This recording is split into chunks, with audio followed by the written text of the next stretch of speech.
어느 날 내 은행 계좌에서 사라진 3천만 원.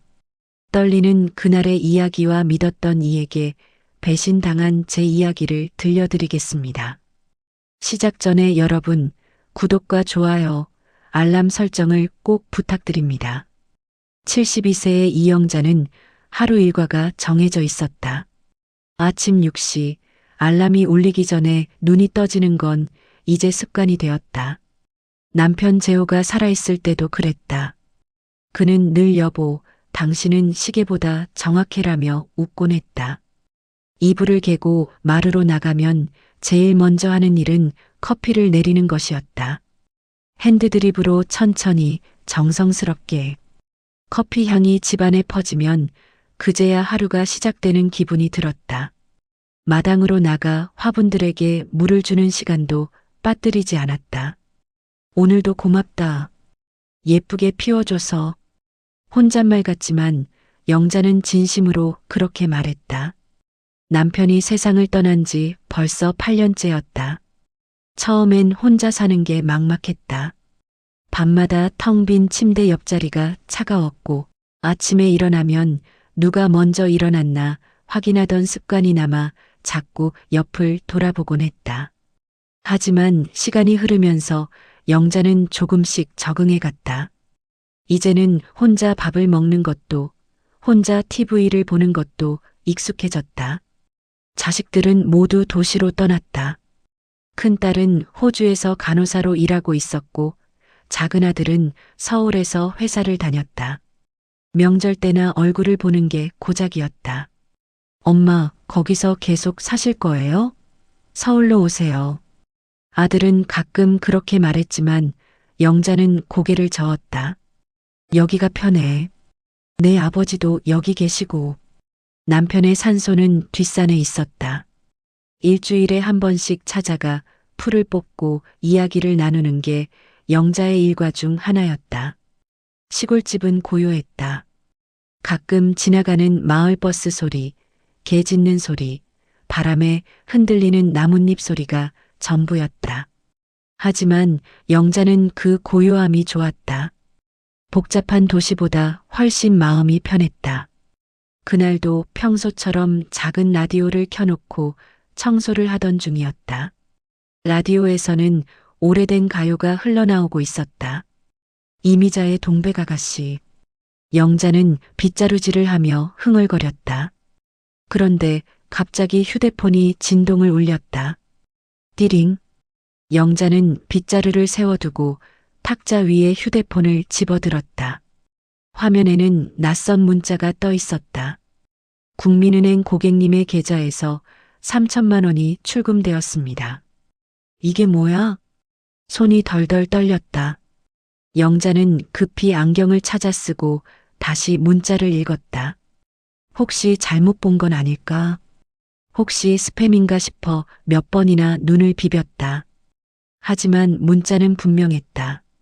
그녀의 이름 이영자와 계좌번호 끝자리 4자리가 정확히 적혀 있었다. 3천만 원이라니 이럴 리가 없어.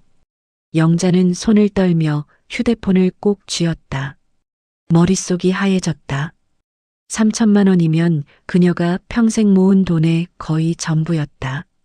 남편이 남긴 유산과 자식들이 보내준 용돈, 그리고 국민연금을 모아 조금씩 저축한 돈이었다. 그 돈으로 언젠가 손주들에게 무언가 해주고 싶었고 혹시 모를 병원비로 남겨두려 했던 것이었다. 내가 그런 돈을 쓴 적이 없는데 도대체 누가? 영자는 서둘러 옷을 갈아입었다.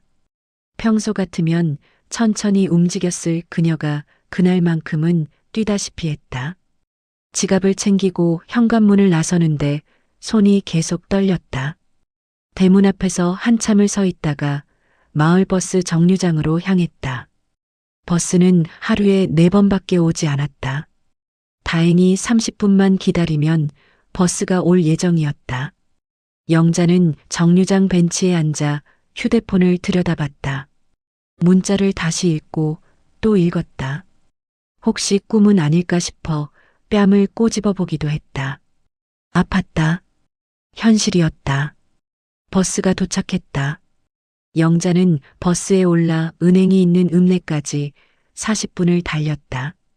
평소 같으면 창밖 풍경을 보며 멍하니 있었을 텐데 그날은 계속 가슴이 두근거렸다.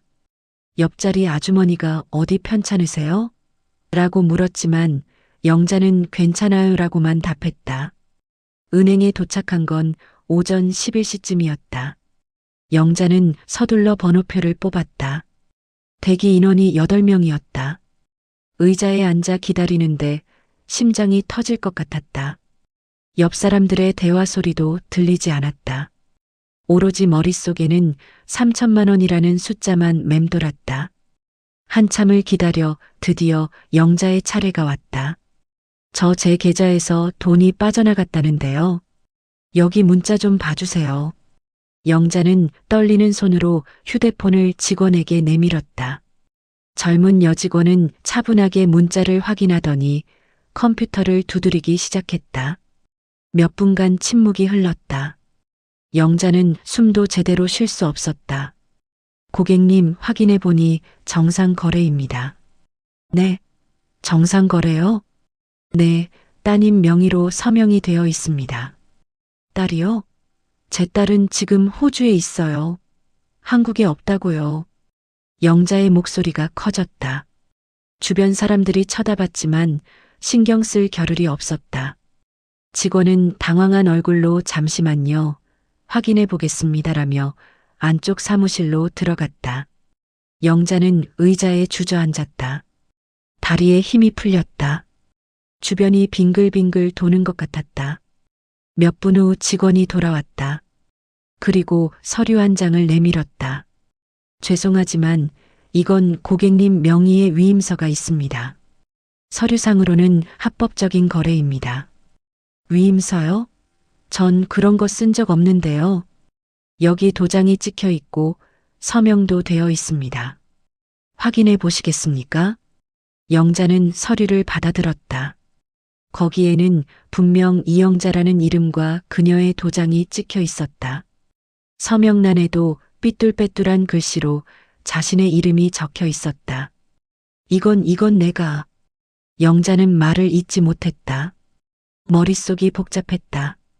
분명 이 도장은 자신의 것이 맞았다. 하지만 언제 이런 서류에 도장을 찍었단 말인가. 고객님, 더 도와드릴 게 있으신가요? 직원의 말에 영자는 고개를 저었다. 그리고 비틀거리며 은행을 나섰다. 밖은 여전히 화창한 날씨였다. 하지만 영자의 눈에는 아무것도 들어오지 않았다. 버스 정류장까지 걸어가는 내내 손에는 진땀이 배어 있었다. 집에 돌아온 건 오후 2시쯤이었다. 영자는 현관문을 열고 주저앉았다. 한참을 그렇게 있다가 천천히 일어나 거실로 들어갔다. 탁자 위에는 아침에 마시다 만 커피잔이 그대로 있었다. 라디오도 여전히 켜져 있었다. 모든 게 아침 그대로였다. 하지만 영자의 세상은 완전히 달라져 있었다. 그녀는 소파에 앉아 천장을 바라봤다. 그리고 천천히 머릿속을 정리하기 시작했다. 도장을 찍은 건 분명 나야. 하지만 언제? 왜? 그때 머릿속에 한 사람의 얼굴이 떠올랐다. 함께 이 집에서 살고 있는 조카 며느리 민정이었다. 영자의 눈빛이 흔들렸다. 조카 며느리 민정은 언제나 다정했다. 아니, 적어도 영자는 그렇게 믿고 있었다. 민정이 처음 찾아온 건 2년 전이었다. 당시 민정은 남편과 별거 중이었고 갈 곳이 마땅치 않았다. 고모 할머니, 제가 잠깐만 신세 좀 져도 될까요? 일자리 구하면 바로 나갈게요. 그 말에 영자는 흔쾌히 허락했다. 혼자 사는 게 외로웠던 그녀에게 민정의 존재는 반가웠다. 민정은 정말 잘해줬다. 아침마다 일찍 일어나 밥을 지었고 영자가 좋아하는 된장찌개를 끓여줬다. 장 보는 일도 도맡아 했다. 고모 할머니, 무릎 안 좋으시니까 제가 할게요. 시장에서 돌아올 때면 늘 영자가 좋아하는 호두과자를 사왔다. 그렇게 몇 달이 지나면서 민정은 영자의 삶에 깊숙이 들어왔다. 병원 갈 때도 함께 갔고 약 타러 갈 때도 동행했다. 통장 정리도 도와줬다. 고모 할머니, 요즘 통장 정리 안 하시면 이자 손해보세요. 제가 도와드릴게요. 영자는 그런 민정이 고마웠다. 어느 날 민정이 말했다. 고모 할머니, 이제 혼자 사시면 위험해요. 제가 아예 같이 지낼게요. 이혼도 거의 확정됐고 저도 여기서 편하게 지내고 싶어요. 영자는 망설이지 않았다. 그래, 그럼 우리 같이 살자. 넓은 집에 나 혼자 사는 것보다 훨씬 낫지. 그렇게 민정은 정식으로 이 집의 식구가 되었다. 처음엔 정말 좋았다. 밤에 불을 끄고 누우면 옆방에서 들리는 민정의 움직임이 든든했다. 밥을 먹을 때도 혼자가 아니라 둘이 마주 앉으니 음식 맛이 달랐다. 하지만 영자가 미처 알아차리지 못한 게 있었다. 민정의 눈빛이 가끔 이상하게 흔들린다는 것을. 통장을 볼 때, 서류를 정리할 때 그녀의 시선이 유난히 오래 머문다는 것을. 은행에서 돌아온 그날 저녁 영자는 거실 소파에 앉아 있었다. 민정은 평소처럼 저녁 준비를 하고 있었다. 부엌에서 칼질하는 소리, 물 끓는 소리가 들렸다. 평범한 저녁 풍경이었다. 하지만 영자의 마음은 평범하지 않았다. 고모 할머니, 저녁 드세요. 민정이 상을 차려 거실로 들어왔다. 영자는 천천히 고개를 들었다. 민정은 평소처럼 웃고 있었다. 하지만 그 웃음이 오늘따라 낯설게 느껴졌다. 고모 할머니, 무슨 일 있으세요? 요즘 피곤해 보이세요. 민정이 물었다. 영자는 숟가락을 들고 밥을 한 숟갈 떴다가 다시 내려놓았다. 별일 없어? 그냥 은행에 갔다 왔지. 은행이요? 민정의 목소리가 미세하게 떨렸다. 영자는 그 떨림을 놓치지 않았다. 민정의 눈이 잠시 흔들렸다. 아주 짧은 순간이었지만 영자는 분명히 봤다. 응, 통장 정리 좀 하려고. 영자는 일부러 태연하게 말했다. 민정은 고개를 끄덕이며 자기 밥을 먹기 시작했다. 하지만 그녀의 손이 평소보다 빠르게 움직이는 게 보였다. 밥을 먹는 속도도 빨랐다. 저녁을 먹는 내내 두 사람 사이에는 이상한 침묵이 흘렀다. 평소 같으면 민정이 오늘 있었던 일을 제잘제잘 이야기했을 텐데 그날은 입을 다물고 있었다. 영자도 말이 없었다. 식사를 마친 민정이 설거지를 하러 부엌으로 갔다. 영자는 소파에 앉아 민정의 뒷모습을 바라봤다. 평소 같으면 수고했어. 내가 할게 하고 일어났을 텐데 그날은 그냥 앉아 있었다.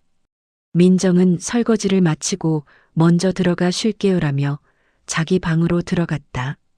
문이 닫히는 소리가 들렸다. 영자는 그제야 한숨을 내쉬었다. 그리고 천천히 일어나 자기 방으로 갔다. 옷장 위 서류함을 꺼냈다. 손이 떨렸다. 서류함 안에는 각종 서류가 정리되어 있었다. 통장 사본, 보험 증서, 건강검진 결과지. 영자는 하나하나 꺼내 살펴봤다. 그때 한 장의 종이가 눈에 들어왔다. 백지처럼 보이는 종이였는데 아래쪽에 도장 자국이 선명하게 찍혀 있었다. 영자는 그 종이를 집어들고 자세히 들여다봤다. 종이를 빛에 비춰보니 희미하게 글씨가 보였다. 아주 작은 글씨였다. 영자는 안경을 다시 쓰고 눈을 찡그렸다. 위임장. 그 단어가 보이는 순간 영자의 심장이 철렁 내려앉았다. 밤이 깊어갔다.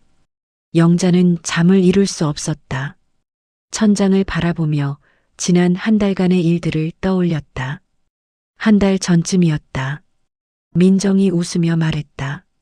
고모 할머니, 요즘 편의점에서 카드 결제하면 포인트 많이 준대요. 고모 할머니 명의로 카드 하나 만들어 드릴게요. 저랑 같이 쓰면 포인트 쌓여서 나중에 물건도 공짜로 받을 수 있어요. 그래, 그럼 고맙지. 서류에 도장만 찍어주시면 돼요. 나머지는 제가 다 알아서 할게요. 민정이 가져온 서류는 글씨가 너무 작았다. 영자는 안경을 쓰고 봐도 잘 보이지 않았다. 뭐라고 써 있어? 그냥 카드 신청서예요. 여기 이름만 쓰시고 도장 찍어주세요. 영자는 민정의 말을 믿었다. 의심할 이유가 없었다. 그동안 민정은 늘 자신을 잘 돌봐줬으니까. 그래서 별 생각 없이 이름을 쓰고 도장을 찍었다. 고마워요, 고모할머니. 제가 잘 정리해 놓을게요. 민정은 그렇게 말하며 서류를 가져갔다. 영자는 그게 마지막인 줄 알았다. 그런데 그게 아니었다. 그 서류가 바로 위임장이었던 것이다. 계좌 관리 및 이체 권한을 민정에게 넘기는 서류. 영자는 이불을 걷어차고 일어났다. 가슴이 답답했다. 베란다 문을 열고 밖을 내다봤다. 깊은 밤이었다. 마을은 조용했고 개 짖는 소리만 들렸다. 내가 왜 이렇게 바보 같았을까? 영자는 자책했다. 평생 남에게 속지 않고 살아왔다고 자부했는데 이렇게 허무하게 당하다니. 그것도 가족이라고 믿었던 사람에게. 그때 복도에서 인기척이 들렸다. 영자는 재빨리 베란다 문을 닫았다. 민정의 방문이 살짝 열리는 소리가 들렸다. 영자는 숨을 죽였다. 복도를 걷는 발소리가 들렸다. 민정이 화장실에 가는 모양이었다. 물 내리는 소리, 손 씻는 소리가 들렸다. 그리고 다시 방으로 들어가는 발소리, 문 닫히는 소리. 영자는 그제야 숨을 내쉬었다. 그리고 침대에 누웠다. 눈을 감았지만 잠은 오지 않았다. 머릿속에서는 계속 같은 질문이 맴돌았다. 민정이가 정말 그랬을까? 설마 그럴 리가. 하지만 모든 증거가 민정을 가리키고 있었다. 위임장의 도장, 은행에 등록된 연락처, 그리고 오늘 저녁 그녀의 흔들리는 눈빛. 영자는 이불을 끌어당겨 얼굴을 덮었다. 어둠 속에서 눈물이 흘러내렸다. 배신감이었다. 믿었던 사람에게 당했다는 사실이 돈보다 더 아팠다. 3천만 원도 물론 중요했다. 하지만 그보다 더 큰 건 무너진 신뢰였다. 내일 어떻게 하지? 민정이를 어떻게 대해야 하지? 영자는 밤새 뒤척였다. 창밖으로 동이 트기 시작할 때까지 그녀는 한숨도 자지 못했다. 새벽 5시 영자는 일어났다. 얼굴을 씻고 거울을 봤다. 눈이 퉁퉁 부어 있었다. 하지만 그녀의 눈빛은 어제와 달랐다. 어제까지는 혼란스러웠다. 하지만 오늘은 달랐다. 영자는 결심했다. 가만히 있으면 안 돼. 내가 직접 알아봐야 해. 그녀는 서류함에서 그 위임장을 꺼냈다. 그리고 조심스럽게 가방에 넣었다. 오늘 할 일이 생겼다. 거실로 나가니 민정은 아직 자고 있었다. 영자는 조용히 현관문을 열고 밖으로 나갔다. 아침 공기가 차가웠다. 하지만 영자의 마음은 어제보다 훨씬 단단해져 있었다. 새벽 6시 영자는 마당 평상에 앉아 있었다. 손에는 그 위임장이 들려 있었다. 동이 트기 시작하는 하늘을 바라보며 그녀는 깊은 한숨을 내쉬었다. 재호야, 내가 어떻게 해야 할까? 돌아가신 남편에게 말을 거는 게 습관이 되어 있었다. 중요한 결정을 앞두고 있을 때면 늘 이렇게 남편과 대화했다. 물론 대답은 없었다. 하지만 말을 하다 보면 생각이 정리되곤 했다. 내가 너무 순진했어. 사람을 너무 쉽게 믿었나 봐. 영자는 위임장을 펼쳐 다시 읽어봤다. 새벽빛에 비춰보니 어제보다 글씨가 조금 더 잘 보였다. 본인 이영자는 아래 명의자 박민정에게 본인 명의의 국민은행 계좌 마이너스에 대한 관리 및 이체 권한을 위임합니다. 서명란에는 삐뚤빼뚤한 이영자라는 글씨가 있었다. 분명 자신의 필체였다. 도장도 자신의 것이 맞았다. 내가 이걸 찍었구나. 정말 바보처럼. 영자는 위임장을 접어 품 안에 넣었다. 그리고 천천히 일어났다. 새벽 기도를 하러 갈 시간이었다. 마을 교회는 집에서 걸어서 10분 거리에 있었다. 영자는 평생 신앙생활을 해왔다. 남편이 암투병을 할 때도 그가 세상을 떠난 후에도 교회는 그녀의 버팀목이었다. 새벽 기도를 마치고 집으로 돌아오는 길 영자의 마음은 조금 평온해져 있었다. 기도하는 동안 목사님의 설교 말씀이 떠올랐다. 어려움이 왔을 때 우리는 두 가지를 선택할 수 있습니다. 주저앉거나 일어서거나. 영자는 일어서기로 했다. 집에 도착하니 민정이 부엌에서 아침 준비를 하고 있었다. 고모 할머니, 어디 다녀오셨어요? 응, 새벽 기도 다녀왔지. 민정은 고개를 끄덕이며 밥상을 차렸다. 영자는 자리에 앉았지만 식욕이 없었다. 민정을 바라보는 것도 힘들었다. 고모 할머니, 밥 드세요. 좋아하시는 시금치나물 무쳤어요. 민정의 목소리는 평소처럼 다정했다. 하지만 영자의 귀에는 그 목소리가 낯설게 들렸다. 어떻게 이렇게 태어날 수 있을까? 어떻게 아무렇지도 않은 척할 수 있을까? 아침을 대충 먹고 영자는 자기 방으로 들어갔다. 침대 밑에서 오래된 가방을 꺼냈다. 그 안에는 지난 30년간의 통장들이 들어 있었다. 제일 오래된 건 결혼하고 처음 만든 통장이었다. 남편과 함께 은행에 가서 만들었던 통장. 당시엔 몇만 원밖에 없었지만 그게 그렇게 뿌듯했었다. 우리 돈 모아서 집 사자. 남편이 웃으며 말했던 게 기억났다. 그리고 정말로 30년을 모아서 이 집을 샀다. 남편이 세상을 떠나기 1년 전이었다. 여보, 우리 드디어 우리 집 생겼소. 이제 편히 살 수 있겠소. 남편은 기뻐했다. 하지만 그 기쁨도 잠시, 1년 후 그는 세상을 떠났다. 영자는 혼자 이 집에 남았다. 영자는 통장들을 하나하나 펼쳐봤다. 거래 내역을 보면 삶의 흔적이 보였다. 자식들 학비 나간 날, 남편 병원비 나간 날, 장례비 나간 날, 그리고 조금씩 모아온 돈들. 마지막 통장을 펼쳤다. 현재 사용 중인 국민은행 통장이었다. 가장 최근 거래 내역을 보니 심장이 철렁했다. 2025년 9월 15일 출금 3천만 원. 3천만 원이 한 번에 빠져나갔다. 그 밑에는 작은 글씨로 박민정이라는 이름이 적혀 있었다. 영자는 통장을 꼭 쥐었다. 손이 떨렸다. 평생 모은 돈인데. 눈물이 흘러내렸다. 억울했다. 분했다. 하지만 무엇보다 자신이 한심했다. 어떻게 이렇게 쉽게 속을 수 있었을까? 한참을 울고 나니 조금 후련했다. 영자는 눈물을 닦고 일어났다. 울기만 해서는 아무것도 해결되지 않는다. 책상 서랍에서 노트 한 권을 꺼냈다. 남편이 쓰던 낡은 노트였다. 앞부분에는 남편의 글씨로 가계부가 적혀 있었다. 영자는 빈 페이지를 펼쳤다. 그리고 펜을 들었다. 9월 15일 3천만 원 출금. 첫 줄을 적었다.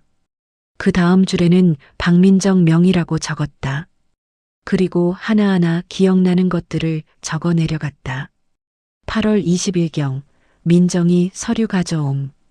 카드 신청서라고 함. 글씨 작아서 잘 안 보임. 민정 말만 믿고 도장 찍음. 9월 1일 민정이 은행 간다며 외출. 오후 늦게 돌아옴. 표정이 밝았음. 9월 10일경 민정이 새 옷 싸입고 왔음. 비싸 보이는 옷이었음. 어디서 샀냐고 물으니 세일한다고 했음. 적다 보니 생각나는 게 많았다. 그동안 이상하다고 느꼈던 것들이 하나둘 떠올랐다. 민정은 원래 돈이 없다고 했었다. 이혼 과정에서 재산 분할도 제대로 못 받았다고 했다. 그런데 최근 들어 새 물건들이 늘어났다. 새 핸드폰, 새 가방, 새 옷. 고모 할머니 중고로 샀어요. 민정은 그렇게 말했다. 영자는 의심하지 않았다. 하지만 지금 생각해보니 그게 모두 거짓말이었을 수도 있다. 영자는 계속 노트에 적어 내려갔다. 날짜, 상황, 민정의 행동, 이상했던 점들 모두 빠짐없이 기록했다. 1시간쯤 지났을까? 노트 페이지가 빼곡하게 채워졌다. 영자는 펜을 내려놓고 적은 것들을 다시 읽어봤다. 읽으면 읽을수록 확신이 생겼다. 민정이 계획적으로 한 것이라는 확신. 가만히 있으면 안 돼. 영자는 중얼거렸다. 그리고 노트 맨 위에 큰 글씨로 제목을 적었다. 내 돈은 내가 지킨다. 오후가 되자 영자는 결심을 굳혔다. 혼자 해결할 수 없다면 도움을 받아야 한다. 그래서 생각난 사람이 순덕이었다. 이웃 순덕은 영자의 오랜 친구였다. 같은 마을에서 40년을 살았고 남편들끼리도 친했다. 순덕은 평생 세무서에서 일하다 은퇴한 똑 부러지는 성격의 여자였다. 영자는 전화를 걸었다. 순덕아, 나야. 지금 시간 좀 있어? 응, 왜? 무슨 일 있어? 응, 좀 급한 일이 생겼어. 잠깐 우리 집에 올 수 있어? 순덕은 30분 후 영자의 집에 도착했다. 영자는 거실에서 순덕을 맞았다. 민정은 마침 외출한 상태였다. 무슨 일인데 그래? 얼굴이 왜 그래? 순덕이 걱정스러운 얼굴로 물었다. 영자는 한참을 망설이다가 입을 열었다. 순덕아, 나 큰일 났어. 그리고 지난 며칠간의 일을 모두 이야기했다. 문자 받은 것, 은행 간 것, 위임장 발견한 것, 민정을 의심하게 된 것까지. 순덕은 이야기를 듣는 내내 인상을 찌푸렸다. 그리고 위임장을 받아들고 자세히 살펴봤다. 영자야, 이거 완전히 사기야. 그치? 나도 그렇게 생각했어. 근데 내가 도장을 찍었다는 게 문제지. 법적으로는 내가 동의한 걸로 볼 수 있어. 그럼 어떡해? 내 돈 돌려받을 수 없는 거야? 영자의 목소리가 떨렸다. 순덕은 고개를 저었다. 방법이 없는 건 아니야. 증명을 해야 해. 증명? 응. 내가 속아서 도장을 찍었다는 걸 증명해야 해. 민정이가 거짓말로 서류를 받았다는 증거를 모아야 해. 순덕은 자신의 가방에서 수첩을 꺼냈다. 그리고 펜으로 뭔가를 적기 시작했다. 일단 해야 할 일들을 정리해보자. 두 사람은 오후 내내 머리를 맞대고 계획을 세웠다. 순덕은 실속파답게 체계적으로 접근했다. 첫째, 은행 거래 내역 전부 출력해. 최근 1년치. 둘째, 위임장 작성 당시 CCTV가 있었는지 확인해. 셋째, 민정이와의 통화 기록 남겨둬. 문자도 전부 저장하고. 넷째, 민정이 최근 지출 내역 파악해. 뭘 샀는지, 얼마나 썼는지. 영자는 순덕의 말을 노트에 받아 적었다. 적으면서도 걱정이 앞섰다. 순덕아, 나 같은 늙은이가 이런 걸 할 수 있을까? 순덕이 영자의 손을 꼭 잡았다. 영자야, 우리 나이가 많긴 하지. 하지만 그렇다고 당하고만 살 순 없잖아. 내 돈이야, 내가 지켜야지. 근데 무서워. 민정이랑 어떻게 대면해야 할지도 모르겠고. 일단 티 내지 마. 증거부터 모으는 거야. 민정이가 눈치채면 안 돼. 영자는 고개를 끄덕였다. 순덕의 말이 맞았다. 지금 당장 민정을 다그치면 안 된다. 증거를 모아야 한다. 고마워, 순덕아. 내가 없었으면 나 정말 어쩔 뻔했어. 무슨 소리야? 우리 사이에. 내일 같이 은행 가자. 내가 도와줄게. 순덕이 돌아간 후 영자는 노트를 펼쳐 순덕이 알려준 것들을 다시 정리했다. 해야 할 일들이 명확해지니 마음이 조금 편해졌다. 창밖을 보니 해가 지고 있었다. 영자는 노트를 서랍 깊숙이 넣고 잠갔다. 그리고 거실로 나갔다. 현관문이 열리는 소리가 들렸다. 민정이 돌아온 모양이었다. 고모 할머니 다녀왔어요. 민정이 웃으며 인사했다. 영자도 억지로 웃으며 대답했다. 그래, 수고했어. 하지만 영자의 눈빛은 어제와 달랐다. 이제 그녀는 피해자로만 머물지 않을 것이다. 싸울 준비가 되어 있었다. 다음 날 아침 9시 영자는 순덕과 함께 은행으로 향했다. 민정에게는 친구랑 시장 간다고만 말했다. 민정은 다녀오세요 하며 환하게 웃었다. 그 웃음을 보며 영자는 가슴이 답답했다. 버스 안에서 순덕이 물었다. 어젯밤에 잠은 잤어? 한숨도 못 잤어. 계속 생각만 했지. 민정이는 눈치챈 것 같아? 모르겠어. 평소처럼 행동했는데 속으론 떨렸어. 은행에 도착하자 순덕이 앞장섰다. 저희 거래 내역 좀 출력하고 싶은데요. 최근 1년치요. 창구 직원이 신분증을 확인하고 출력을 시작했다. A사 용지 여러 장이 나왔다. 순덕은 거래 내역을 꼼꼼히 살폈다. 여기 봐. 9월 15일 3천만 원 출금. 그 전에도 있네. 8월 10일에 500만 원, 7월 5일에 300만 원. 뭐? 영자는 깜짝 놀라 내역을 들여다봤다. 정말로 최근 3개월간 여러 차례 돈이 빠져나가 있었다. 이거 전부 합치면 순덕이 계산기를 두드렸다. 총 4,200만 원이야. 영자는 현기증을 느꼈다. 3천만 원인 줄 알았는데 실제로는 4,200만 원이 사라졌다. 고객님, 모두 정상 거래로 처리되어 있습니다. 직원이 조심스럽게 말했다.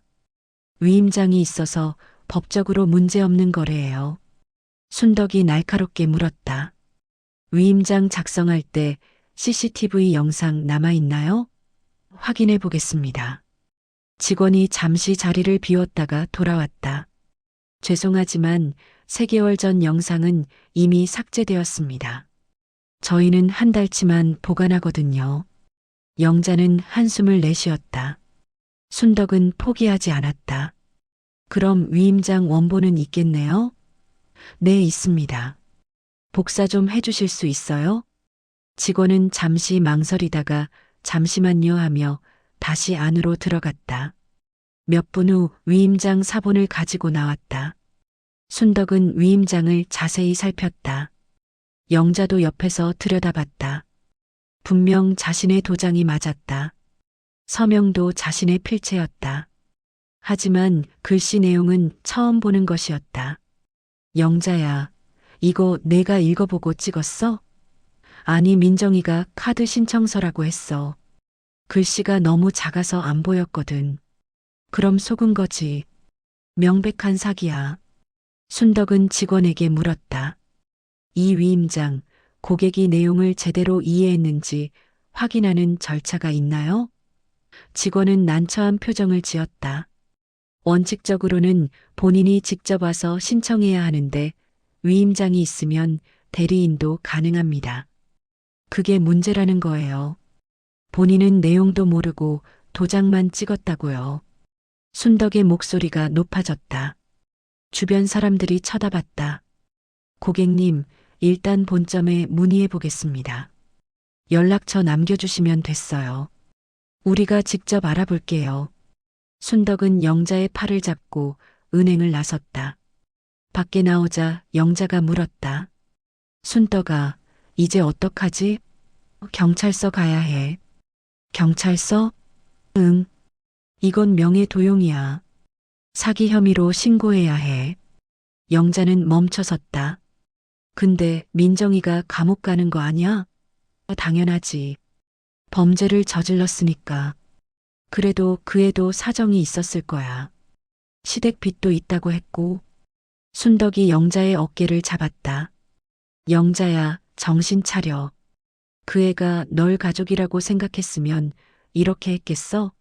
4,200만 원이야. 4,200만 원. 내 평생 모은 돈이라고. 영자의 눈에 눈물이 고였다. 나도 알아. 근데 무서워. 경찰서 가는 것도 무섭고, 민정이랑 법정에서 만나는 것도 무섭고. 순덕이 한숨을 쉬었다. 일단 커피나 한잔하자. 진정하고 생각해보자. 두 사람은 근처 카페로 들어갔다. 순덕이 아메리카노 2잔을 주문했다. 구석 자리에 앉아 영자는 한참을 말이 없었다. 순덕아, 응, 나 이 나이에 이런 일을 겪을 줄 몰랐어. 평생 정직하게 살았는데 왜 나한테 이런 일이 생긴 걸까? 영자야, 내 잘못이 아니야. 내가 착해서 생긴 일이지. 착한 게 잘못이네. 사람을 너무 쉽게 믿었어. 순덕이 영자의 손을 잡았다. 영자야, 들어봐. 나도 내 심정 이해해. 근데 지금 중요한 건 내 돈을 찾는 거야. 그러려면 법적으로 대응해야 해. 어떻게? 순덕은 가방에서 수첩을 꺼냈다. 일단 증거를 더 모아야 해. 은행 거래 내역은 확보했고 위임장 사본도 받았지. 이제 필요한 건 순덕이 수첩에 적기 시작했다. 첫째, 민정이와의 대화 녹음. 돈 빌렸다고 인정하는 말 받아내야 해. 둘째, 민정이가 최근에 산 물건들 목록 작성. 증거가 될 수 있어. 셋째, 내 통장 관리를 민정이한테 맡긴 적 없다는 증인. 주변 사람들한테 물어봐야 해. 넷째, 법률 상담. 변호사한테 자문 받는 게 좋아. 영자는 고개를 저었다. 변호사? 그거 돈 많이 들잖아. 나 이미 돈도 없는데. 무료 법률 상담 있어. 내가 알아볼게. 그리고 경찰서 가면 법률구조공단 연결해 줄 수도 있어. 영자는 커피를 한 모금 마셨다. 손이 떨렸다. 순덕이 차분하게 말을 이었다. 영자야, 나도 알아. 이게 쉽지 않다는 거. 특히 우리 나이에 이런 일 처리하는 게 얼마나 힘든지. 근데 가만히 있으면 아무것도 안 바뀌어. 알아, 근데 자신이 없어. 혼자 하라는 게 아니야. 내가 도와줄게. 우리 같이 하자. 영자는 순덕을 바라봤다. 40년 지기 친구. 남편 장례식 때도 옆에 있어줬던 친구. 자식들보다 더 자주 연락하는 친구. 순덕아, 고마워. 정말 고마워. 무슨 소리야? 친구 좋다는 게 이럴 때 쓰라고 있는 거지. 순덕은 수첩을 넘기며 계속 말했다. 일단 오늘은 여기까지 하자. 집에 가서 민정이 물건들 목록 작성해. 내가 내일 무료 법률 상담 알아볼게. 근데 민정이가 눈치채면 어떡해? 조심해야지. 티내지 말고. 평소처럼 행동하는 거야. 힘들겠지만 참아야 해. 영자는 고개를 끄덕였다. 순덕의 말이 맞았다. 지금 민정과 대결하면 안 된다. 증거를 모아야 한다. 그리고 영자야, 하나 더. 뭔데? 민정이랑 대화할 때 녹음해. 휴대폰 녹음 기능 있잖아. 내가 사용법 알려줄게. 두 사람은 카페 자리에서 1시간 넘게 앉아 있었다. 순덕은 영자에게 휴대폰 녹음 기능 사용법을 알려줬다. 영자는 서툴렀지만 몇 번 연습하니 할 수 있었다. 이제 됐어. 집에 가서 민정이랑 자연스럽게 대화하면서 녹음해봐. 돈 이야기가 나오면 좋고, 무슨 핑계로 돈 이야기를 꺼내? 병원비 든다고 해봐. 또는 손주 용돈 주려고 한다든지. 자연스럽게 통장 이야기 꺼내는 거야. 영자는 불안했지만 해보기로 했다. 순덕과 헤어져 집으로 돌아가는 버스 안에서 영자는 창밖을 바라봤다. 내가 할 수 있을까? 이 나이에 법정 싸움까지 할 수 있을까? 하지만 동시에 다른 생각도 들었다. 아니야. 해야 해. 내 돈이야. 내가 지켜야 해. 집에 도착하니 민정이 마당에서 빨래를 널고 있었다. 고모 할머니, 다녀오셨어요? 시장은 안 갔다 오셨네요? 영자는 순간 당황했다. 손에 시장 봉투가 없었다. 아, 순덕이가 몸이 안 좋대서 그냥 이야기만 하고 왔어. 그러셨구나. 저녁 뭐 드실래요? 아무거나. 내가 해주는 거면 다 좋아. 민정이 웃었다. 평소 같으면 따뜻해 보이는 웃음이었다. 하지만 이제 영자의 눈에는 그 웃음이 가식적으로 보였다. 영자는 방으로 들어가 문을 닫았다. 그리고 가방에서 은행 거래 내역을 꺼냈다. 4,200만 원이라는 숫자가 눈에 들어왔다. 평생 모은 돈인데. 영자는 주먹을 쥐었다. 그리고 노트를 펼쳐 오늘 있었던 일을 적기 시작했다. 은행에서 확인한 것, 순덕과 나눈 대화, 앞으로 해야 할 일들. 적다 보니 마음이 조금씩 정리되었다. 순덕 말대로 하나씩 해나가면 된다. 서두르지 말고 차근차근. 창밖으로 해가 지고 있었다. 영자는 노트를 덮고 서랍에 넣었다. 그리고 거실로 나갔다. 저녁 식탁에 민정이 밥을 차려놓고 있었다. 고모 할머니, 드세요. 영자는 자리에 앉았다. 그리고 자연스럽게 물었다. 민정아, 요즘 돈 좀 필요한 거 없어? 민정의 손이 잠시 멈췄다. 아니요, 왜요? 아니, 그냥. 손주들 용돈도 줘야 하고 해서 통장 좀 정리하려고. 아, 그러세요? 제가 도와드릴까요? 아니야, 괜찮아. 내가 할게. 영자는 민정의 표정을 살폈다. 미세하게 긴장한 기색이 보였다. 영자는 속으로 녹음 버튼을 눌렀다. 순덕이 알려준 대로. 대화는 그렇게 시작되었다. 영자는 조심스럽게 하지만 단호하게 자신의 싸움을 준비하고 있었다. 사흘 후 영자는 순덕과 함께 다시 은행을 찾았다. 이번엔 본점이었다. 순덕이 미리 전화로 약속을 잡아뒀다. 지점장님과 상담하실 수 있습니다. 안내 직원이 그들을 회의실로 안내했다. 잠시 후 40대 후반으로 보이는 남자가 들어왔다. 안녕하세요. 지점장 김철수입니다. 무슨 일로 오셨는지요? 순덕이 먼저 입을 열었다. 저희 친구분 계좌에서 본인 모르게 돈이 인출됐습니다. 명예 도용 의심되는 상황이에요. 지점장의 표정이 굳어졌다. 명예 도용이라니요? 네.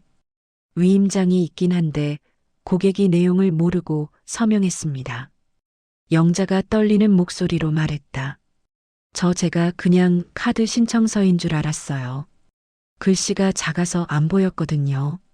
지점장은 컴퓨터를 켜고 영자의 계좌를 조회했다. 화면을 보던 그의 눈썹이 올라갔다. 최근 3개월간 총 4,200만 원이 인출되었네요. 모두 박민정 명의로. 네, 그게 제 조카 며느리예요. 같이 살고 있는데. 지점장은 몇 가지 더 확인하더니 고개를 갸우뚱했다. 이상한 점이 있습니다. 뭔데요? 순덕이 날카롭게 물었다. 이 계좌 등록된 연락처가 2개입니다. 하나는 고객님 전화번호고 다른 하나는 지점장이 화면을 가리켰다. 10-5482- 이게 박민정 씨 번호인가요? 영자는 깜짝 놀랐다. 네. 제 계좌에 민정이 번호가 왜 있어요? 6개월 전에 추가 등록되었습니다. 본인 동의 없이는 불가능한데요. 순덕이 끼어들었다. 위임장으로 가능한 거 아닌가요? 아니요. 연락처 변경은 본인이 직접 와야 합니다. 또는 공인인증서로 인터넷 뱅킹에서 변경 가능하고요. 영자는 머리가 복잡했다. 저 인터넷 뱅킹 같은 거 안 해요. 휴대폰도 겨우 전화만 받고요. 그럼 누군가 고객님 공인인증서를 사용했을 가능성이 있습니다. 지점장의 말에 순덕이 바로 반응했다. 그거 불법 아닌가요? 물론입니다. 타인의 공인인증서 무단 사용은 전자금융거래법 위반입니다. 영자가 물었다. 근데 저 공인인증서 같은 거 만든 적도 없는데요. 지점장이 다시 화면을 확인했다. 2년 전에 발급되었네요. 은행 앱으로. 2년 전 영자는 기억을 더듬었다. 그때 민정이 처음 이사 왔을 때였다. 순덕이 물었다. 발급할 때 본인 확인은 어떻게 하나요? 휴대폰 문자 인증입니다. 본인 휴대폰으로 온 인증번호를 입력해야 하죠. 영자의 얼굴이 창백해졌다. 민정이가 그때 제 휴대폰 만져준 적 있어요. 사용법 가르쳐 준다고. 모든 퍼즐이 맞춰지기 시작했다. 민정은 2년 전부터 계획했던 것이다. 공인인증서를 몰래 만들고 연락처를 추가하고 위임장을 받아내고. 순덕이 단호하게 말했다. 지점장님, 이건 명백한 사기입니다. 은행 측에서도 관리 책임이 있어요. 지점장은 난처한 표정을 지었다. 저희도 위임장이 있으면 정상 거래로 처리할 수밖에 없습니다. 그래도 연락처 추가는 본인이 직접 해야 한다고 하셨잖아요. 그건 은행 실수 아닌가요? 그건 확인해 보겠습니다. 지점장이 직원을 불러 조회를 요청했다. 10분쯤 후 직원이 돌아왔다. 지점장님, 연락처 추가는 인터넷 뱅킹으로 처리되었습니다. 공인인증서 사용 내역이 있습니다. 본인이 한 거네요, 그럼. 순덕이 냉소를 지었다. 본인이 한 게 아니라 누군가 본인 명의로 한 거죠. 지점장은 한숨을 쉬었다. 고객님, 죄송하지만 이건 은행에서 해결해 드릴 수 있는 문제가 아닙니다. 경찰에 신고하셔야 합니다. 그럼 은행은 아무 책임도 없다는 거예요? 순덕의 목소리가 높아졌다. 저희도 규정대로 처리한 것이라. 규정이 문제죠.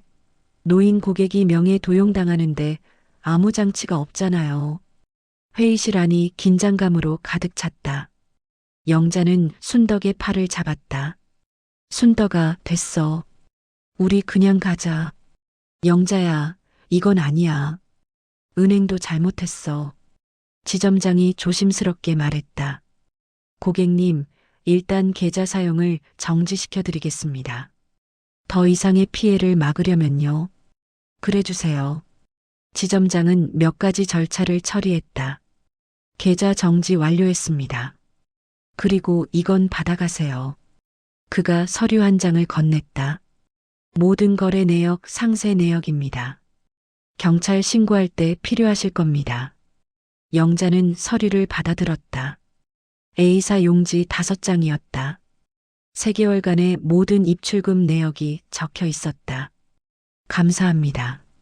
두 사람은 은행을 나섰다. 밖은 쌀쌀한 날씨였다. 영자는 외투깃을 세웠다. 순덕아, 이제 정말 경찰서 가야 하는 거지? 그래야지. 더 이상 미룰 수 없어. 영자는 한참을 서 있다가 고개를 끄덕였다. 알았어. 가자. 경찰서는 은행에서 걸어서 10분 거리에 있었다. 두 사람은 천천히 걸었다. 영자의 발걸음은 무거웠다. 경찰서 민원실에 들어서자 젊은 경찰관이 맞았다. 무슨 일로 오셨어요? 신고하러 왔습니다. 명예 도용이요. 경찰관은 그들을 상담실로 안내했다. 자세히 말씀해 주세요. 영자는 처음부터 차근차근 설명했다. 3천만 원 문자 받은 것, 은행 간 것, 위임장 발견한 것, 민정의 행동들. 경찰관은 메모하며 들었다. 피의자가 조카 며느리라고 하셨죠? 네. 현재 같이 살고 계신 거고요? 네. 경찰관은 고개를 끄덕였다. 일단 고소장 작성하셔야 합니다. 그리고 증거 자료 제출해 주세요. 순덕이 가방에서 서류들을 꺼냈다. 여기 은행 거래 내역이요. 위임장 사본도 있고요. 좋습니다. 이것들 복사해도 될까요? 네. 경찰관이 서류를 복사하러 나간 사이 영자는 긴장한 얼굴로 앉아 있었다. 손을 계속 비비작거렸다. 순떡아, 이제 민정이 조사받는 거야? 그렇겠지. 그럼 집에서 뭐라고 하지? 내가 신고했다는 걸 알면. 영자야, 겁먹지 마. 내가 잘못한 게 아니야. 경찰관이 돌아왔다. 고소장 작성 도와드릴게요. 1시간이 넘게 걸렸다. 영자는 떨리는 손으로 고소장에 서명했다. 인생에서 처음 써보는 고소장이었다. 접수 완료되었습니다. 조사 일정은 추후 연락드리겠습니다. 감사합니다. 경찰서를 나서니 해가 기울고 있었다. 영자는 깊은 한숨을 내쉬었다. 순떡아, 이제 어떡하지? 집에 가면 민정이 있을 텐데. 일단 평소처럼 행동해. 아직 조사 시작 안 했으니까 티 내지 마. 근데 마주치면 어떻게 돼야지? 순덕이 영자의 손을 잡았다. 힘들겠지만 참아야 해. 조금만 더 버텨. 버스 정류장에서 헤어지며 순덕이 말했다. 내일 전화할게. 힘들면 언제든 연락해. 고마워, 순덕아. 정말 고마워. 집으로 가는 버스 안에서 영자는 창밖을 바라봤다. 해가 지고 있었다. 붉은 노을이 아름다웠지만 영자의 마음은 무겁기만 했다. 집에 도착하니 불이 켜져 있었다. 민정이 있는 것이다. 영자는 현관문 앞에서 한참을 서 있었다. 들어가야지. 아무렇지 않은 척해야 해. 심호흡을 하고 문을 열었다. 고모 할머니 다녀오셨어요? 민정이 거실에서 TV를 보고 있었다. 평소처럼 밝은 목소리였다. 응. 저녁 드셨어요? 응, 밖에서 먹었어. 영자는 빨리 방으로 들어가고 싶었다. 하지만 너무 서두르면 이상할 것 같았다. 순덕이 고모 괜찮으세요? 그제 몸 안 좋다고 하셨잖아요. 응, 좀 나아졌대. 다행이네요. 민정은 다시 TV를 봤다. 영자는 조용히 자기 방으로 들어갔다. 문을 닫자마자 무릎에 힘이 풀렸다. 침대에 주저앉아 한참을 그렇게 있었다. 가슴이 두근거렸다. 민정과 같은 집에 있다는 게 이제는 무서웠다. 언제 조사 나올까? 내일? 모레? 영자는 불안한 마음으로 이불을 덮었다. 잠은 오지 않았다. 복도에서 민정이 움직이는 소리가 들릴 때마다 가슴이 철렁했다. 긴 밤이 시작되었다. 경찰서에 고소장을 낸 지 사흘이 지났다. 영자는 매일 아침 휴대폰을 확인했다. 경찰서에서 연락이 올까봐. 하지만 아무 소식이 없었다. 그 사흘 동안 영자와 민정의 관계는 미묘하게 변했다. 겉으로는 평소와 같았다. 아침에 함께 밥을 먹고 저녁에 TV를 보고. 하지만 공기가 달랐다. 민정은 이상하리만치 더 친절해졌다. 고모 할머니, 요즘 안색이 안 좋으세요. 보약 좀 지어드릴까요? 아니야, 괜찮아. 제가 마사지 좀 해드릴게요. 어깨 많이 결리시죠? 영자는 그럴 때마다 거절했다. 민정의 손길이 닿는 게 불편했다. 하지만 노골적으로 피하면 의심받을까봐 조심했다. 넷째 날 오후 드디어 경찰서에서 전화가 왔다. 이영자님 맞으십니까? 네, 맞습니다. 경찰서 수사과입니다. 고소건으로 연락드렸습니다.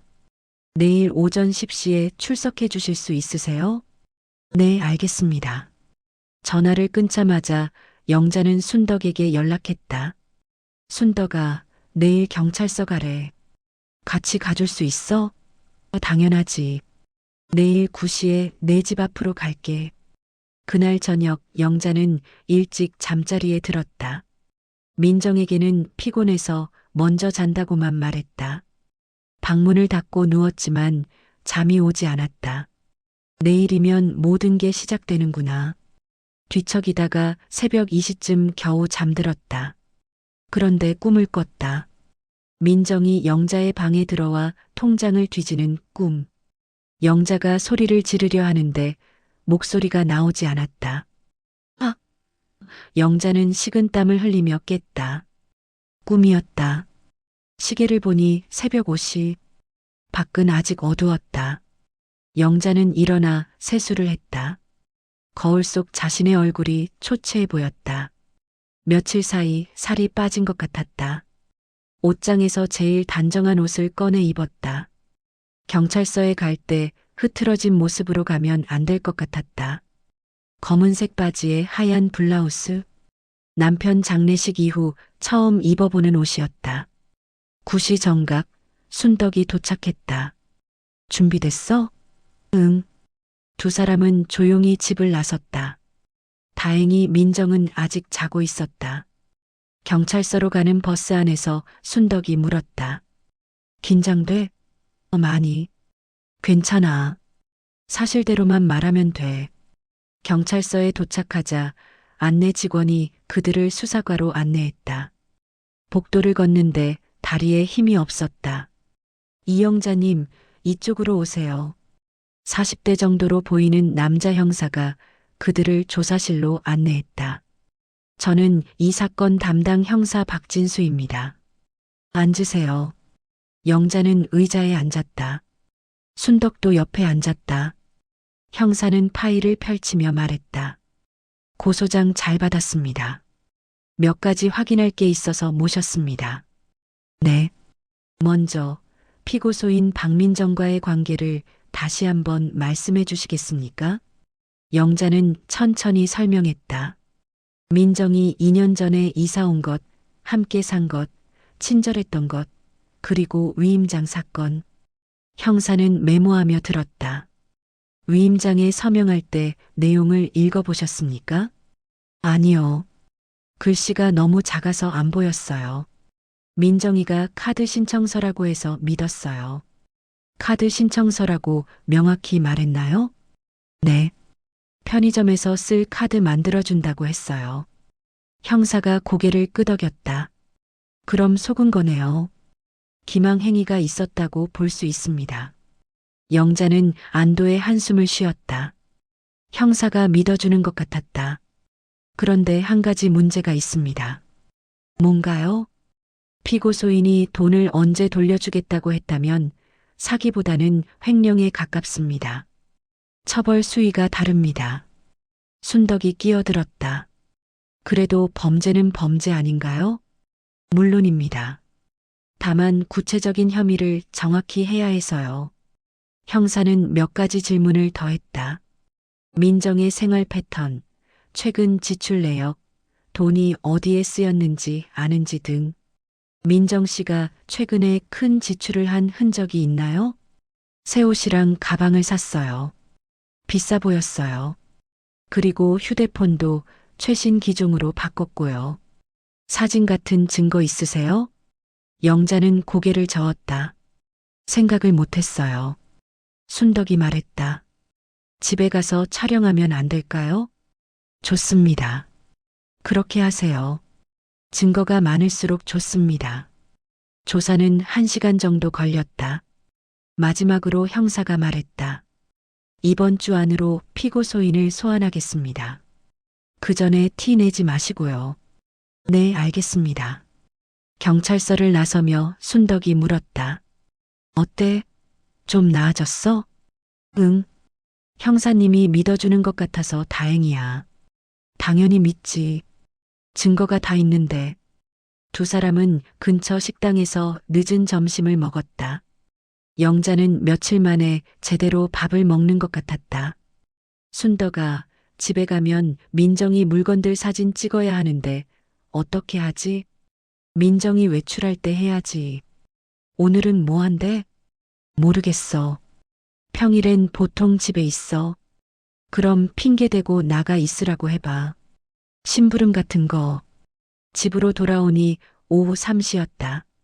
민정이 거실에서 휴대폰을 보고 있었다. 고모 할머니, 어디 다녀오셨어요?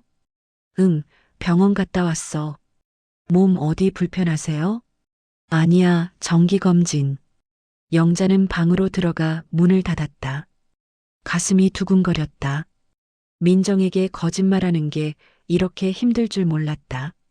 30분쯤 지나 영자는 방문을 열고 나갔다. 민정이 부엌에서 저녁 준비를 하고 있었다. 민정아. 네, 고모 할머니. 심부름 좀 부탁해도 될까? 순덕이네 집에 이거 좀 갖다 줘. 영자는 아무 봉투나 하나 집어들었다. 지금요? 저녁 준비 중인데. 나중에 먹어도 돼. 급한 거라서. 민정은 잠시 망설이다가 고개를 끄덕였다. 알겠어요. 다녀올게요. 민정이 외출하자 영자는 재빨리 움직였다. 민정의 방문을 열었다. 침대 위에 명품 가방이 놓여 있었다. 옷장을 열자 새 옷들이 주렁주렁 걸려 있었다. 영자는 휴대폰을 꺼내 사진을 찍기 시작했다. 가방, 옷, 화장품, 신발. 하나하나 빠짐없이. 서랍을 열어보니 영수증들이 있었다.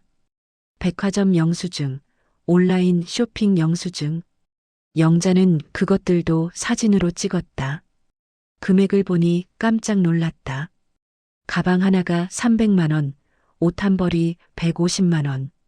이런 게 여러 개였다. 내 돈으로 이런 걸 샀구나.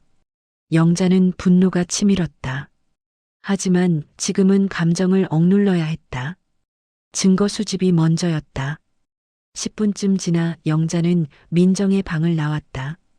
모든 걸 원래대로 정리하고 문을 닫았다.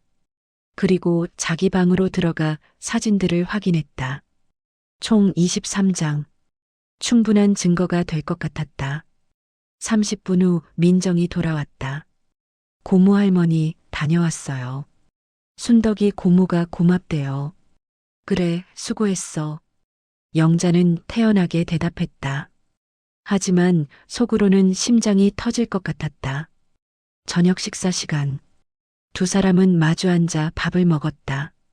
영자는 민정을 바라봤다. 평소처럼 웃고 있는 얼굴.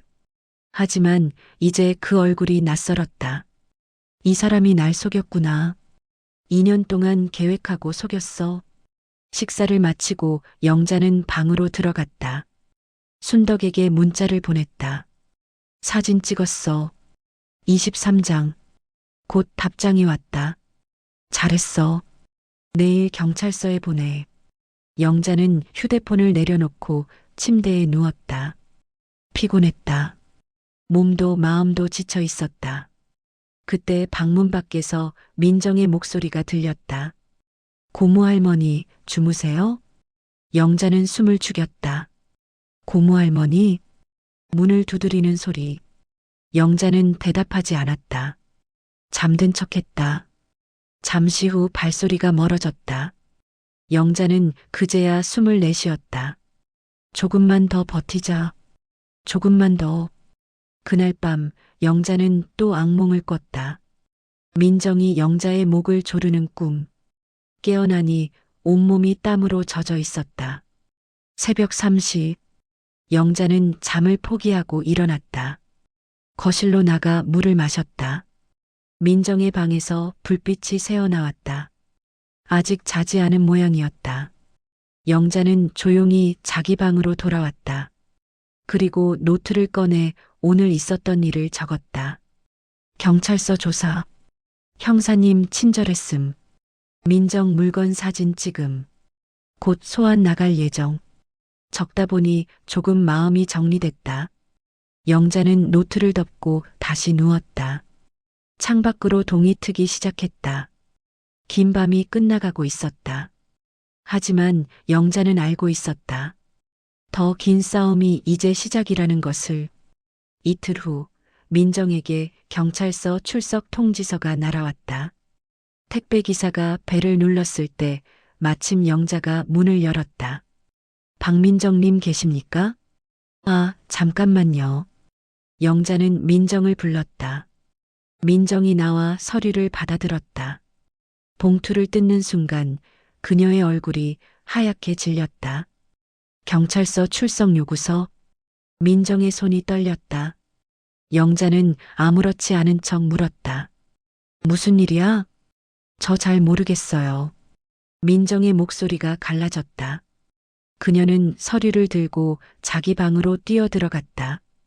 문 닫는 소리가 크게 났다. 영자는 거실에 앉아 있었다. 가슴이 두근거렸다. 드디어 시작됐구나. 1시간쯤 지나 민정이 방에서 나왔다. 눈이 빨갛게 부어 있었다.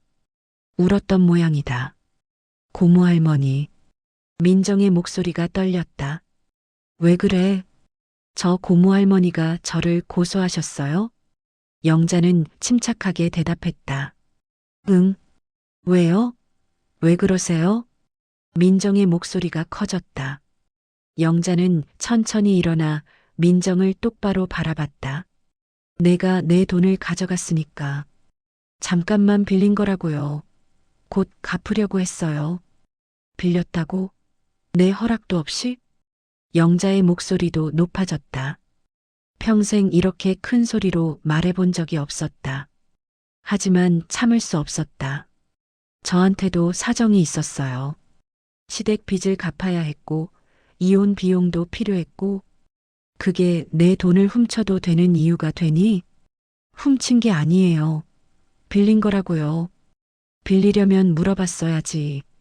왜 몰래 위임장을 받았어? 왜 내가 모르게 계좌를 만들었어? 민정은 대답하지 못했다.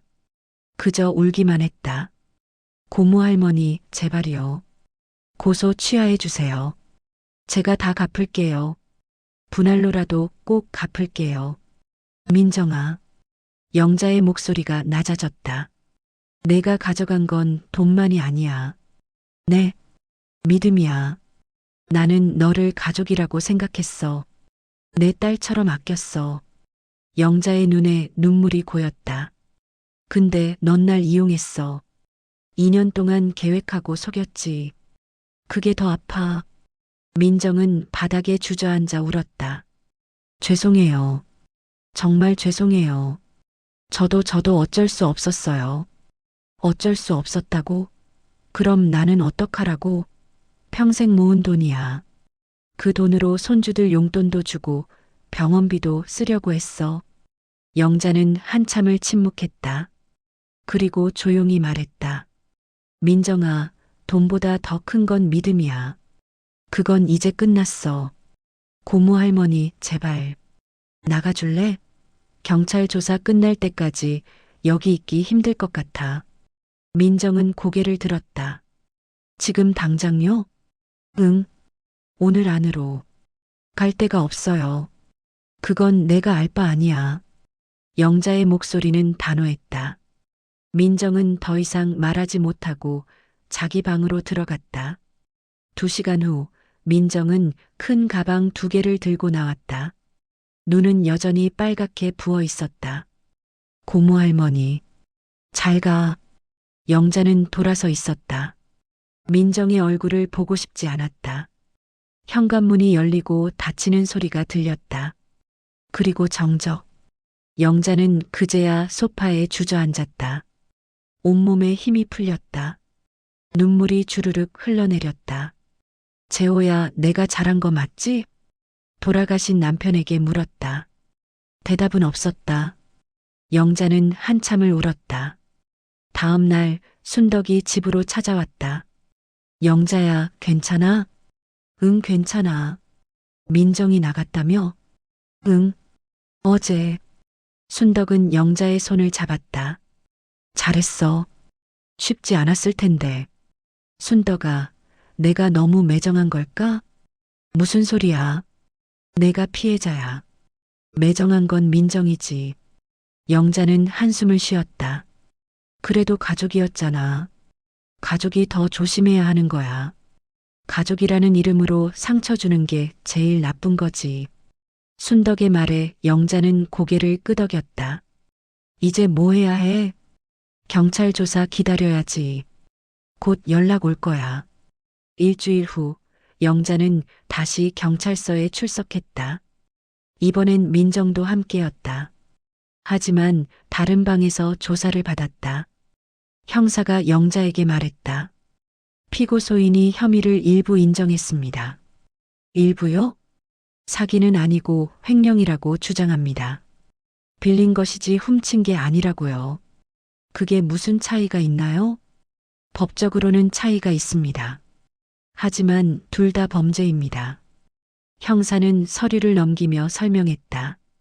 피고소인의 통장 내역을 확인해 보니 고소인의 돈이 대부분 개인 용도로 사용되었습니다.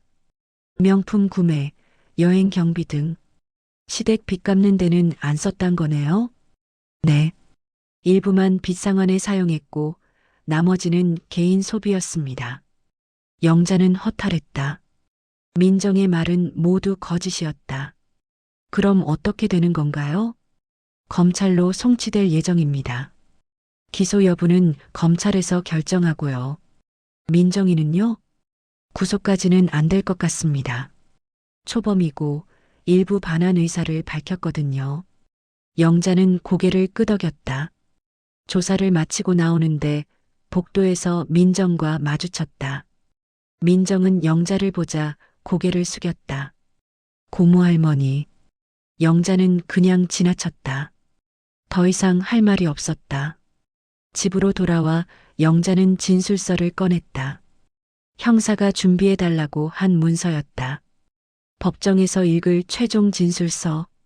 영자는 펜을 들고 한 글자씩 적기 시작했다. 저는 이영자입니다. 72세입니다. 손이 떨렸지만 계속 썼다. 저는 평생 정직하게 살았습니다. 남편과 함께 30년을 일해서 돈을 모았습니다. 그 돈으로 자식들을 키웠고 이 집을 샀습니다. 남편이 떠난 후 저는 혼자가 되었습니다. 외로웠습니다. 그래서 조카 며느리 민정을 받아들였습니다. 가족이라고 생각했습니다. 하지만 민정은 저를 이용했습니다. 2년 동안 계획적으로 제 돈을 가져갔습니다. 4,200만 원. 제 평생의 저축입니다. 저는 이 나이에 법정에 서게 되었습니다. 부끄럽습니다. 하지만 참을 수 없었습니다. 영자는 펜을 멈추고 마지막 문장을 생각했다. 뭐라고 써야 할까? 그리고 떠올랐다. 순덕이 했던 말. 내가 피해자야. 하지만 피해자로만 머물지 마. 영자는 다시 펜을 들었다. 저는 더 이상 피해자이기만 한 노인이 아닙니다. 저는 제 권리를 찾기 위해 싸웁니다. 나이가 많다고 해서, 약하다고 해서 당하고만 살 수는 없습니다. 저는 당당합니다. 영자는 진술서를 접어 봉투에 넣었다. 그리고 창밖을 바라봤다. 해가 지고 있었다. 붉은 노을이 아름다웠다. 영자는 오랜만에 미소를 지었다. 재호야, 나 잘하고 있지? 바람이 불어왔다. 마치 대답하는 것 같았다. 영자는 일어나 마당으로 나갔다. 화분들에게 물을 주었다. 오늘도 고맙다. 힘내자. 화분의 꽃들이 바람에 흔들렸다. 영자는 그 모습을 바라보며 생각했다. 나도 꽃처럼 바람에 흔들려도 꺾이지 않고 다시 일어서자. 그날 밤 영자는 오랜만에 깊이 잠들었다. 악몽도 꾸지 않았다. 평온한 잠이었다. 새벽에 눈을 뜨자 마음이 가벼웠다. 커피를 내리고 마당에 나가 꽃들을 바라봤다. 좋은 아침. 영자는 미소 지었다. 싸움은 아직 끝나지 않았다. 하지만 이제 두렵지 않았다. 그녀는 준비되어 있었다. 당당하게 끝까지. 그로부터 석 달이 흘렀다. 겨울이 지나고 봄이 왔다. 마당의 매화나무에 꽃봉오리가 맺히기 시작했다. 영자는 아침 6시에 일어나 커피를 내렸다. 여전히 혼자였지만 이제 그 혼자가 외롭지 않았다. 오히려 평온했다. 민정 사건은 한 달 전에 마무리되었다. 검찰은 민정을 사기 및 횡령 혐의로 기소했고 법원은 징역 1년에 집행유예 2년을 선고했다. 그리고 피해 금액 전액 배상 명령도 내렸다. 민정은 항소하지 않았다. 대신 영자에게 편지를 보냈다. 하지만 영자는 그 편지를 읽지 않았다. 순덕에게 맡겨 보관만 하고 있었다. 언젠가 마음이 편해지면 읽을 거야. 영자는 그렇게 말했다. 아직은 때가 아니었다. 은행 계좌에는 돈이 돌아왔다. 민정이 분할로 갚기로 했다. 매달 50만 원씩 7년 동안. 첫 입금이 이번 달 초에 들어왔다. 통장을 확인하던 영자는 복잡한 표정을 지었다. 순덕아, 이 돈 받는 게 맞는 걸까? 당연하지. 내 돈이야. 근데 민정이도 힘들 텐데. 그건 민정이가 자초한 일이야. 내가 동정할 필요 없어. 순덕의 말이 맞았다. 영자는 더 이상 미안해하지 않기로 했다. 은행도 책임을 인정했다.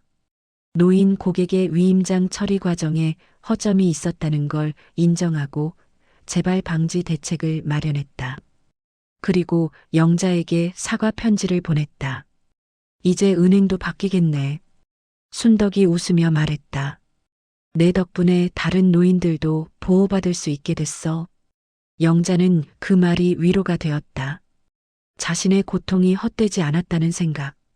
어느 날 오후 영자는 순덕과 함께 동사무소에 갔다. 복지 상담을 받기 위해서였다. 어르신, 독거노인 지원 프로그램이 있습니다. 필요하시면 신청하세요.